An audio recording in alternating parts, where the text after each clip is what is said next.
नमस्कार। सरगम कल्चरिस्ट वाराणसी उत्तर प्रदेश की तरफ से एक बार फिर आपके सामने रूबरू हूँ। IGTV को बेइंतहा धन्यवाद, उनकी सारी टीम को भी, एक एक फ़र्द को। एक छोटी सी कहानी, फिर वही कोशिश आपके सामने। कुछ अजीब लगेगा लेकिन सत्य है उसमें। पहले की बात है, काफ़ी पहले की बात है, जब सवारियां नहीं होती थी और इतना डेवलप माहौल नहीं था। खच्चरों, घोड़ों, ऊँटों और जानवरों पर लोग सवारी करते थे। ऐसे ही वक्त की एक बात है, कहानी है।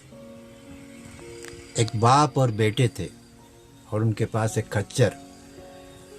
खच्चर उस सवारी को कहते हैं जो घोड़े से छोटा होता है और गधे से थोड़ा बड़ा होता है। पहले ज़माने में लोग उससे माल ढोने का काम करते थे, जब रेगिस्तान में लोग जाया करते थे। पैदल सवारी जब होती थी तब की बात है। एक बाप और बेटे उस खच्चर को लिए हुए जा रहे थे। बाप बेटे आगे आगे जा रहे थे, खच्चर की रास बाप पकड़े हुए थे। रास का मतलब उसकी डोरी पकड़े हुए पीछे पीछे खच्चर जा रहा था। तो दुनिया ऐसी ही थी, बड़ी डेवलप ना हो, लेकिन दुनिया पहले भी ऐसी थी और आज भी वैसी है। डेवलपमेंट बहुत है, आज भौतिकता बहुत है।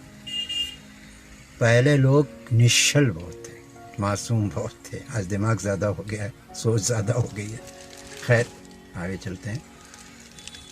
तो एक फितरत होती है इंसान की कि कोई भी काम इंसान करेगा, हमारा भला हो चाहे बुरा हो, हमें कुछ भी हमारा फ़ायदा हो ना नुकसान हो, लेकिन इंसान की आलोचना करने के बगैर चूकेगा नहीं, कुछ ना कुछ बोलेगा।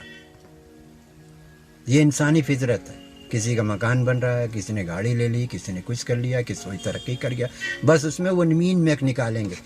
उसकी कामयाबी, उसकी मेहनत, उसकी लगन, उसका काम, उसका स्ट्रगल, वो दिखेगा नहीं।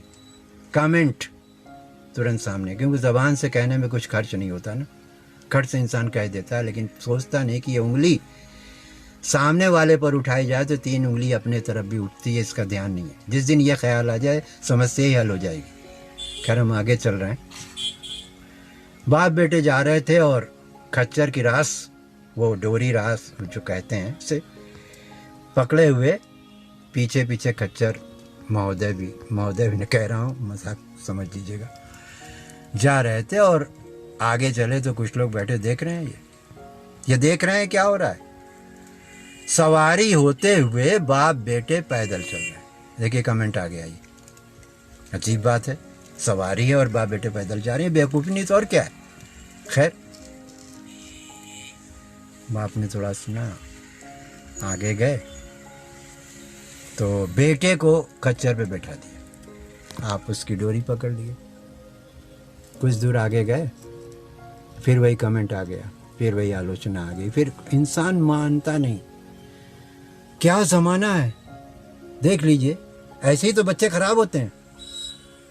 खच्चर है, सवारी है, उसके बावजूद देख लीजिए कि अभी से बेटे को शौक बना रहे हैं। ये कल क्या बनेगा है? अपने पैदल चल रहे हैं और बेटे को सवारी के ऊपर बैठा है। खैर, सुन लिया उन्होंने, आगे बढ़े, अपनी मंजिल की तरफ बढ़ते गए। फिर कुछ लोग, अब क्या हुआ कि वो बैठ गए ऊपर, बेटा खच्चर की डोरी पकड़ लिया। कुछ दूर आगे चले होंगे कि फिर कुछ लोग वही कमेंट देख रहे हैं। ये अरे ये कौन से बाप हैं, ये कौन सी सोच है कि बाप बैठ गया और बेटा मासूम वो खच्चर की डोरी पकड़े हुए हैं। बताइए। खैर, आगे गए और उतर गए। दोनों खच्चर पे बैठ गए, फिर आगे बढ़े। अब देखिए, कमेंट फिर आ गया। देख रहे हैं साहब, मतलब इतनी बड़ी ज़बरदस्ती है कि मासूम खच्चर, मासूम जानवर की सेहत का भी ख्याल नहीं है और बाप बेटे दोनों सवार हो गए। देख लीजिए। फिर क्या हुआ। फिर आगे गए। दोनों पैदल जा रहे हैं और रास्ता पकड़े हुए। अब भी दुनिया नहीं मानी और कहते हैं कि सवारी है उसके बावजूद अक्लमंद। ये क्या अक्लमंदी है कि सवारी होते हुए बाप बेटे पैदल जा रहे हैं। कहने का मतलब ये है कि दुनिया किसी भी मामले में पीछा नहीं छोड़ती। इंसान को अपने मकसद को सामने रख के आगे बढ़ना चाहिए। दुनिया की सुनेंगे कि दुनिया के पीछे रह जाएंगे। आप कमेंट पे मत जाइए, आपका मिशन क्या है, उस मिशन से आगे बढ़िए और आगे बढ़ते रहिए और मंजिल पा के रहिए। यही कहना था, ज़्यादा कुछ नहीं कहूँगा। आज समझना ज़्यादा है, हमारी समझ बहुत कम है। हम बहुत अच्छे तरीके से आपको नहीं समझा पा रहे हैं और आप बेहतर समझ सकते हैं। थैंक यू, धन्यवाद। IG चैनल को सरगम कल्चेस वाराणसी की तरफ से फिर मिलेंगे एक बेहतरीन वाक़ये के साथ। धन्यवाद।